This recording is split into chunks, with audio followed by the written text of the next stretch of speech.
UDF convener Adoor Prakash telephone ലൈനിൽ ചേരുന്നുണ്ട്. ശ്രീ അടൂർ പ്രകാശ്, വലിയ കൊള്ളയുടെ വിവരങ്ങളാണ് ഇപ്പോൾ പുറത്തു വന്നുകൊണ്ടിരിക്കുന്നത്. കാണുന്ന സ്ഥലങ്ങളിൽ നിന്നെല്ലാം സ്വർണം തട്ടിക്കൊണ്ടുപോയിരിക്കുന്നു. അതിന് ഈ ദ്വാരപാലക ശില്പമെന്നോ കട്ടിളപ്പാളിയെന്നോ ഉള്ള വ്യത്യാസമല്ല, അതിനപ്പുറത്തേക്കും വലിയ തോതിലുള്ള കൊള്ള ഈ സംഘം നടത്തിയിരിക്കുകയാണ്. അതിൻ്റെ വിവരങ്ങൾ പുറത്തു വന്നിരിക്കുന്നു. എങ്ങനെ പ്രതികരിക്കുന്നു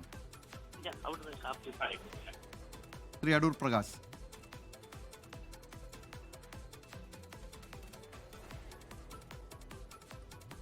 ശബരിമലയിൽ സ്വർണ്ണക്കൊള്ളയുടെ പുതിയ ഞെട്ടിക്കുന്ന വിവരം കൂടി പുറത്തു വരികയാണ്.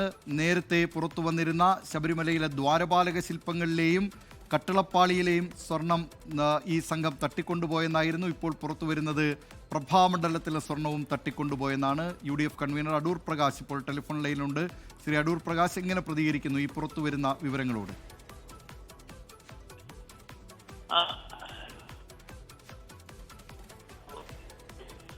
വലിയ കൊള്ള നടന്നു എന്നാണ്, പ്രഭാമണ്ഡലത്തിലെ സ്വർണവും ഈ സംഘം തട്ടിക്കൊണ്ടുപോയി എന്നാണ് ഇപ്പോൾ പുറത്തുവരുന്ന വിവരം. എന്താണ് താങ്കളുടെ പ്രതികരണം? ബന്ധപ്പെട്ടുകൊണ്ട് ഉള്ള അന്വേഷണം നടത്തുമ്പോൾ ഈ ഇതുപോലെയുള്ള കാര്യങ്ങൾ പുറത്തു വരേണ്ടതായിട്ടുണ്ട്. ആ പുറത്തു വരിക എന്ന് പറയുമ്പോൾ അതിൽ പങ്കാളിത്തം വഹിച്ചിട്ടുള്ള ആളുകൾ ആരാണെങ്കിലും അവരെ കൂടി ഇതിനകത്ത് കക്ഷി ചേർത്തുകൊണ്ട് അവരെ കൂടി ഇത് പുറത്ത് അറിയണം, ജനങ്ങൾക്കറിയണം. ഈശ്വര വിശ്വാസികളായിട്ടുള്ള ജനങ്ങൾക്ക് അറിയുവാനുള്ള അവസരം നിശ്ചയമായും നമ്മൾ അറിയേണ്ടതായിട്ടുണ്ട്. ഇപ്പോ കേൾക്കുന്ന കാര്യങ്ങൾ ശരിയാണെങ്കിൽ അത് ഒരിക്കലും ആരും അറിയാതെ തന്നെ കൊണ്ടുപോയി എന്ന് പറയാൻ പറ്റില്ല. അന്ന് ഭരണം നടത്തുന്ന ദേവസ്വം ബോർഡും അംഗങ്ങൾ ഉൾപ്പെടെയുള്ള ആളുകൾ ആ കാര്യത്തിൽ പങ്കാളിത്തം വഹിച്ചിട്ടുണ്ട് എന്ന കാര്യത്തിൽ ഒരു സംശയമുള്ള കാര്യമല്ല. ആ കാര്യങ്ങളൊക്കെ തന്നെ അന്വേഷണം നടത്തി പുറത്തു കൊണ്ടുവരണം, ജനങ്ങൾ അറിയണം. ഈശ്വര വിശ്വാസികൾ എന്നുള്ള നിലയിൽ അവർക്ക് അറിയാനുള്ള അവസരം ഉണ്ടാക്കി കൊടുക്കേണ്ടതായിട്ടുണ്ട് എന്നുള്ളതാണ് എൻ്റെ വ്യക്തിപരമായിട്ടുള്ള അഭിപ്രായം. ശ്രീ അടൂർ പ്രകാശ്, ഉണ്ണികൃഷ്ണൻ പോറ്റിയുമായി താങ്കൾക്ക് അടുപ്പമുണ്ട് എന്നാണ് ഇപ്പോൾ LDFും CPIMൻ്റെയും നേതാക്കളൊക്കെ ആരോപിക്കുന്നത്. ആ വാർത്തയോട് എങ്ങനെ പ്രതികരിക്കുന്നു? അങ്ങനെ അന്വേഷണ സംഘത്തിന് മുന്നിൽ ഹാജരാകാൻ താങ്കൾക്ക് നോട്ടീസ് ലഭിച്ചിട്ടുണ്ടോ? എനിക്ക് അങ്ങനെ ഒരു നോട്ടീസ് നാളിതുവരെയും കിട്ടിയിട്ടില്ല. ഞാൻ നോട്ടീസ് കിട്ടിയാൽ തീർച്ചയായിട്ടും ഞാൻ അവരുടെ മുമ്പിൽ ഹാജരാകുക മാത്രമല്ല പറയാനുള്ള കാര്യങ്ങളെല്ലാം തന്നെ തുറന്നു. ആ കാര്യത്തിലൊന്നും ഒരു സംശയം വേണം. ഞാൻ ഇന്നും ഒളിച്ചോടി പോകാൻ ആഗ്രഹിക്കുന്നില്ല. പിന്നെ എൻ്റെ പാർട്ടിയുമായി ബന്ധപ്പെട്ടുകൊണ്ട് പാർട്ടിയുടെ എന്തെങ്കിലും വളരെ ഉത്തരവാദിത്വമുള്ള ഏതെങ്കിലും കാര്യങ്ങൾ നടന്നുകൊണ്ടിരിക്കുന്ന അവസരമാണെങ്കിൽ മാത്രമേ ഉള്ളൂ അതിനുശേഷം അവരുടെ മുമ്പിൽ എത്താം എന്ന് പറയുന്നത്. പക്ഷെ ഞാനിത് ഇതുവരെ ഇപ്പം നിങ്ങളിലൂടെ മാത്രമാണ്, ചാനൽ സുഹൃത്തുക്കളാണ് ഇത്തരം കാര്യങ്ങൾ പറയുന്നത്. ഇന്നലെ തന്നെ ഒരു ചാനലിൽ എനിക്ക് ചാനൽ സുഹൃത്ത് വന്ന് പറഞ്ഞ് SIT നിങ്ങൾക്ക് നോട്ടീസ് കിട്ടിയിട്ടുണ്ടല്ലോ എന്ന് എന്നോട് പറയുന്നുണ്ടായി. ആ തരം കാര്യങ്ങളൊന്നും സത്യമായി ഒരു ബന്ധവും ഇല്ലാത്ത കാര്യങ്ങൾ ആണ് അവർ എന്നോട് ചോദിച്ചതും. പിന്നീട് ഏതായാലും ഇന്നലെ വൈകിട്ടത്തെ ചർച്ചകളിൽ അത് കൃത്യമായി അതൊരു ചർച്ചാ വിഷയമാക്കി മാറ്റിയെടുക്കുവാനും പ്രധാനപ്പെട്ട പല ചാനലുകളും അതിന് തയ്യാറായി എന്നുള്ളതും ഒരു കാര്യമാണ്. ആ ചാനലുകളിൽ വന്ന വാർത്തകൾ കുറേയൊക്കെ എനിക്ക് കേൾക്കുവാൻ കഴിഞ്ഞു. സത്യം പറഞ്ഞാൽ ഇത്തരം കാര്യങ്ങൾ ഒരു ചർച്ചകളും മറ്റും നടക്കുമ്പോൾ അതിന്റെ സത്യസന്ധതയെക്കുറിച്ചും അതിന്റെ കാര്യങ്ങൾ എന്താ എന്നതിനെ കുറിച്ചും അന്വേഷണം നടത്തിയതിനു ശേഷം നടത്തേണ്ട കാര്യങ്ങളാണ്. എങ്കിലും കേട്ടുകേൾവിയുടെ അടിസ്ഥാനത്തിൽ ഇങ്ങനെ ഒരു ചർച്ച നടത്തിയത് തന്നെ ഒരു തെറ്റായ പ്രവർത്തനമായിട്ടാണ് UDF കൺവീനർ എന്നുള്ളതിൽ വ്യക്തിപരമായി എനിക്ക് പറയാനുള്ളത്.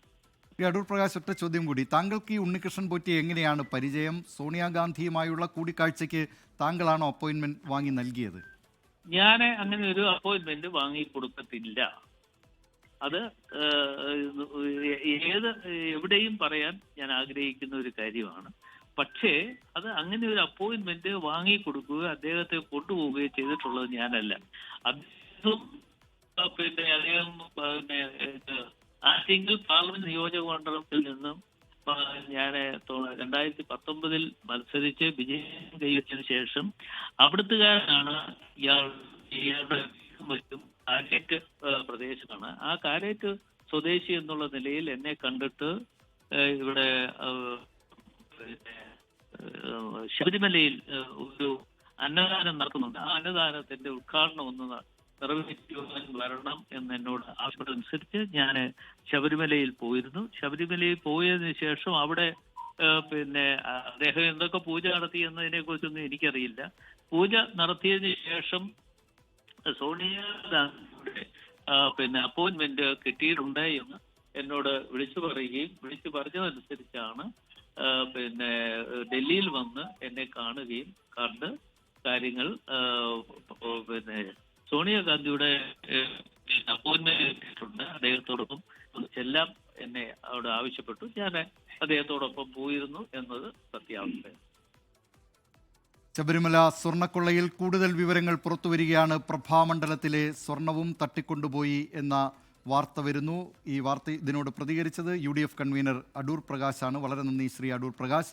അതോടൊപ്പം തന്നെ ശ്രീ അടൂർ പ്രകാശ് പറയുന്നുണ്ട്, തനിക്ക് ഉണ്ണികൃഷ്ണൻ പോറ്റിയുമായി പരിചയം എന്ന് പറയുന്നത് തൻ്റെ മണ്ഡലക്കാരനാണ്. ആറ്റിങ്ങൽ മണ്ഡലത്തിലെ കാരേറ്റ് എന്ന സ്ഥലത്തുകാരനാണ് ഈ ഉണ്ണികൃഷ്ണൻ പോറ്റി. ശബരിമല അന്നദാനത്തിന് തന്നെ ക്ഷണിക്കുകയാണ് ഉണ്ണികൃഷ്ണൻ പോറ്റി ചെയ്തത്. മാത്രമല്ല ഡൽഹിയിൽ കോൺഗ്രസ് അധ്യക്ഷ സോണിയാഗാന്ധിയുടെ അപ്പോയിൻമെൻറ്റ് ഉണ്ണികൃഷ്ണൻ പോറ്റി തന്നെ സംഘടിപ്പിച്ചതാണ്. പക്ഷേ ആ കൂടിക്കാഴ്ചയിൽ താൻ കൂടി പങ്കെടുക്കണം എന്ന് ആവശ്യപ്പെട്ടതിൻ്റെ അടിസ്ഥാനത്തിൽ ഒപ്പം പോയിട്ടുണ്ട്. അതിനപ്പുറമുള്ള ബന്ധമില്ല എന്നാണ് UDF കൺവീനർ അടൂർ പ്രകാശ് 24-നോട് പറഞ്ഞത്.